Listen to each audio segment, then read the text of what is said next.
GameKO.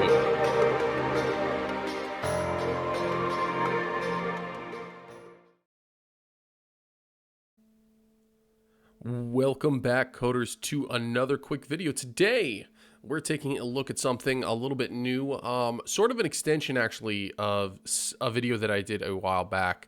I tested out console game streaming from the Xbox Series X to my phone in the past, and I made a video about that.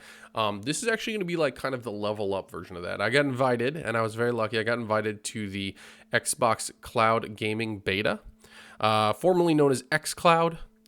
This new beta is allowing it, and the reason why it's now Cloud Gaming Beta is because I think it's a broader scope. They're trying to now allow iOS devices as well as computers and browsers to stream these games.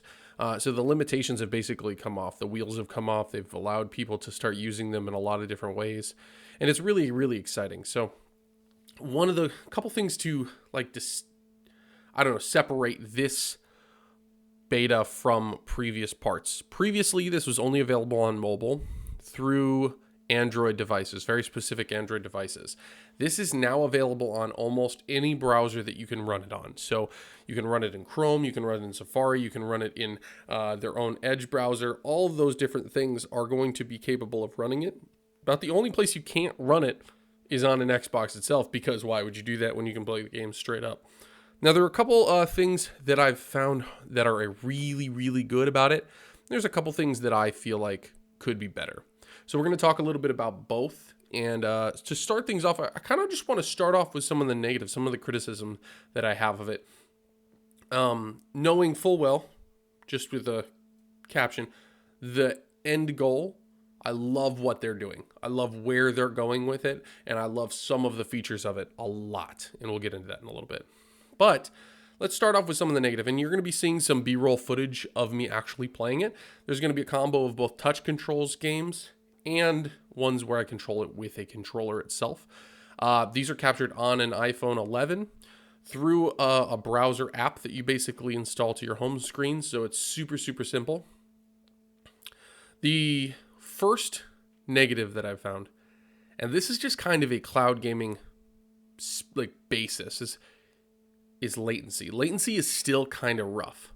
And the big thing about this is that because your input is tied specifically to your internet connection, if there's any sort of blips or slowdowns or anything like that, you're going to feel that. But for the most part, I have a 400 megabits per second connection, or 500 megabits per second connection. And so I really wasn't having a lot of those like intermittent dips. More so, I just felt a constant, almost like an additional latency on top of it, and it was pretty noticeable. So for shooters and stuff like that, I'm really not going to recommend this. If this is the only way you can play a shooter, sure, go ahead and give it a try.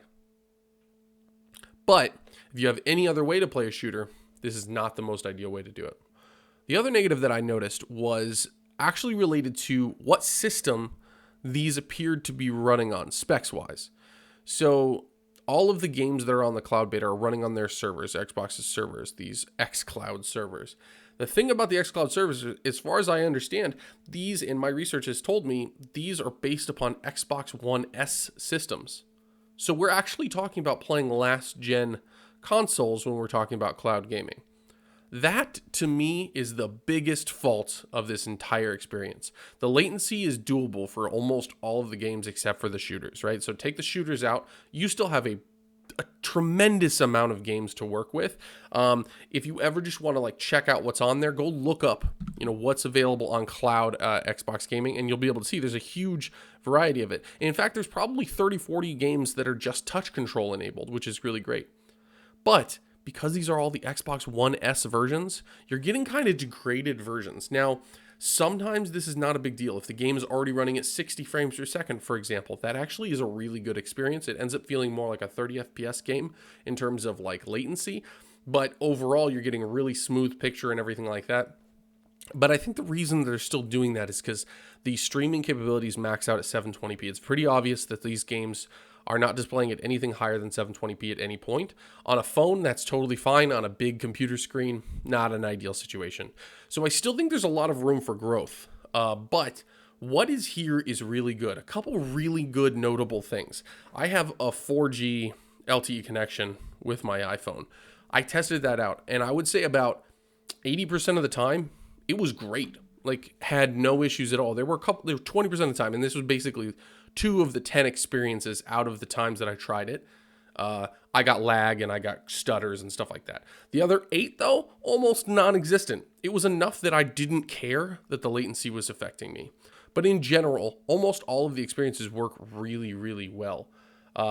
The fact is that not every game is going to require split-second input, and those are the games you're going to want to play on this. So if you don't have a console, if you can't get your hands on an Xbox Series X, but you want to play Xbox games on the go, or maybe you travel a lot, Xbox cloud gaming might be a really good future option. Obviously, it's still in beta right now, so you got to understand that this technology is still in its infancy in a lot of ways. In fact, they're borrowing some technology from a company called Rainway, which I've been following for a while, which basically has been experimenting in this browser-based streaming game platform where you could stream anything you want, and they now power the technology behind it. And I gotta say, it's pretty impressive. The latency be damned. Overall, the experience is really good. The picture quality is immensely fantastic. Like, on any connection, I haven't had any sort of really dramatically bad experiences. 720p is the cap, so that's the only negative. But in terms of actual like macro blocking or anything like that, it doesn't exist. So overall, you're getting a pretty good experience. I just would stay away from shooters, and I do recommend if you get invited to the beta, check it out. It's worthwhile. It's just so nice to be able to not be tethered to your console all the time. If I want to take it on the go, if I'm going at a coffee shop waiting for my order, I just pop up a full-fledged console game on my phone, and it plays like a full-fledged console game for the most part. Obviously, that's just with touch controls and stuff like that.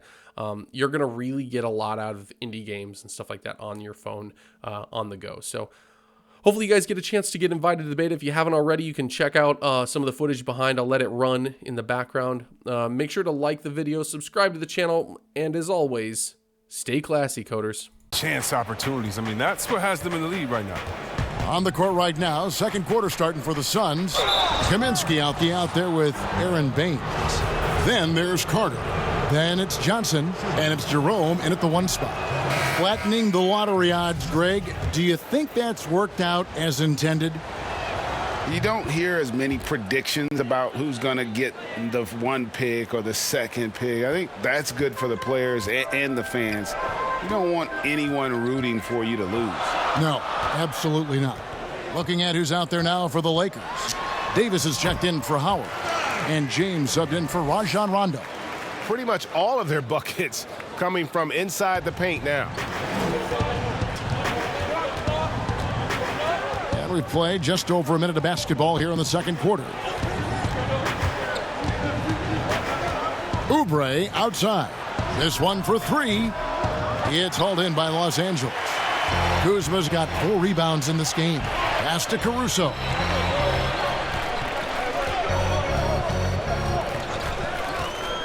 For the 3. The rebound by Johnson.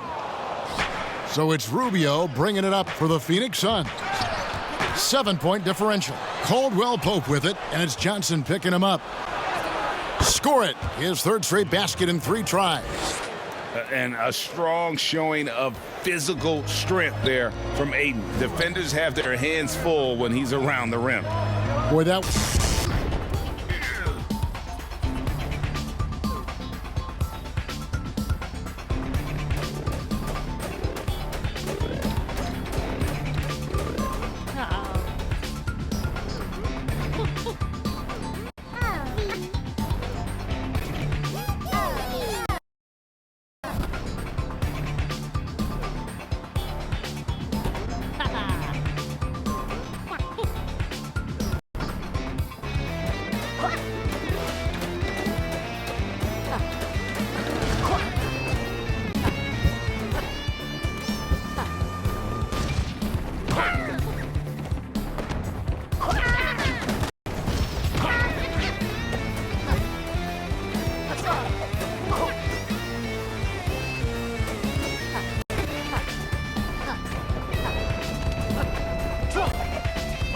Was a momentum killer to start last season, wasn't it, Greg? 25-game suspension for DeAndre Ayton.